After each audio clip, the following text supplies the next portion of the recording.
Recorded Books and One Click Digital present Flintlock, Kill or Die by William W. Johnstone with J.A. Johnstone.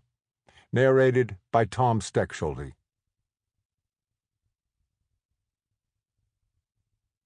Chapter 1. A Mexican Mona Lisa with a come-hither smile was Sam Flintlock's undoing. In fact, she damn near got him killed, a source of irritation that would trouble him for days.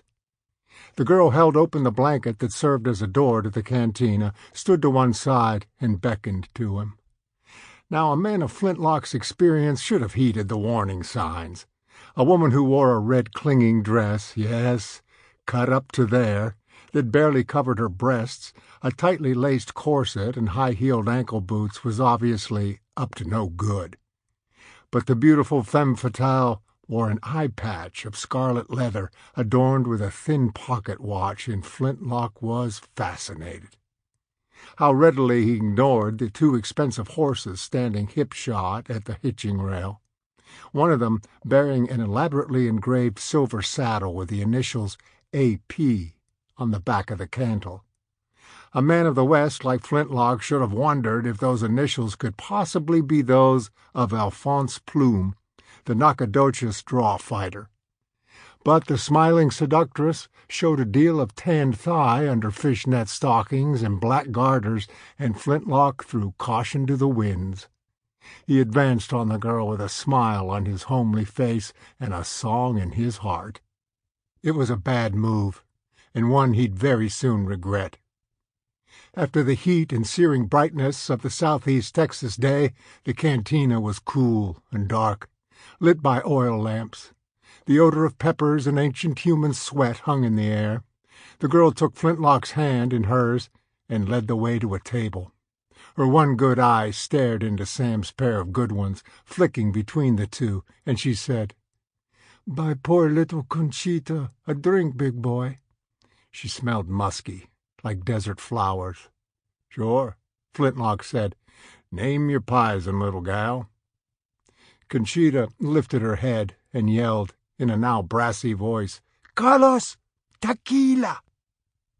Carlos, a fat, oily little cuss, who looked like he'd put the grease in greaser, brought a bottle and 2 glasses. He gave Flintlock a pitying glance and said, "Are you hungry, senor? I have hard-boiled eggs and cheese. Do you like cheese?" "He's not hungry, Carlos," Conchita said. "At least, not for food."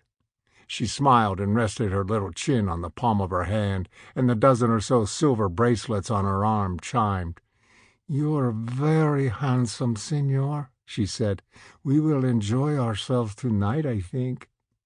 Flintlock knew he was anything but handsome, and the Thunderbird, tattooed across his throat, added nothing to his appearance, but he still didn't smell a rat. Even when one of the 2 Americanos who sat back in the gloom got up and crossed the floor, his big riled Texas spurs jingling, he didn't notice, or care. The man opened the curtain, glanced outside, and then returned. He whispered something to his companion, and the man nodded. Had Flintlock's head not been filled with the glorious scent of Conchita, and his mind dwelling on mattress time, he might have put 2 and 2 together and realized that the man had looked outside to check on Flintlock's horse, to see if it was worth killing him for. It was a brown horse, and Sam had paid $100 for it. On the frontier, a man's life was worth a whole lot less than that. Conchita set down her glass of tequila, bade Flintlock to drink up, then waved a hand in front of her face. "I'm so hot," she said. The lashes of her good eye fluttered, and she smiled. "You'll have to help me out of my corset tonight. What is your name?" "Flintlock. But you can call me Sam." "Sam is such a beautiful name," Conchita said. "Yeah, I'm right partial to it my own self. How does that there corset work?" "It laces up the back, see?" "Oh, yeah, I see it. I'll have that off'n you in a trice, little lady." "Bad boy," Conchita said, smiling. "We'll have fun, huh?" Flintlock drained his glass. "Depend on it."